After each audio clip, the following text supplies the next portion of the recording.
Kuwait వాళ్ళు అయ్యుండి, Kuwait వాళ్ళు ఊరు అయ్యుండి కూడా వాళ్ళకే సేఫ్టీ లేదు. ఇంకా బయట దేశాల నుండి వచ్చిన పని మనుషులకు కానీ డ్రైవర్లకు కానీ ఇంకే సేఫ్టీ ఏముంటుంది చెప్పండి మీరే.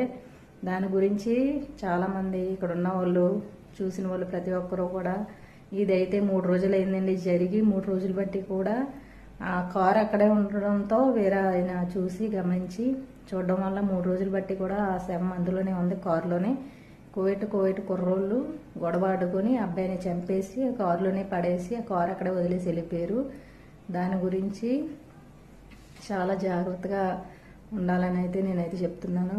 మీరు ఇక్కడ ఉన్న వాళ్ళు ప్రతి ఒక్కరూ కూడా జాగ్రత్తగా ఉండండి. ఎవరికి కూడా ఎదురు సమాధానం చెప్పకుండా, వాళ్ళకి వ్యతిరేకంగా చేయకుండా, వాళ్ళకి కోపం వచ్చే పనులు చేయకుండా, వాళ్ళకి మంచిగానే ఉండి మంచిగానే ఇంటికి వెళ్ళిపోయేదాకా మనం మంచిగానే వాళ్ళతో ఉండి మంచిగా మన ఊరు మనం వెళ్ళిపోయేదాకా కూడా మన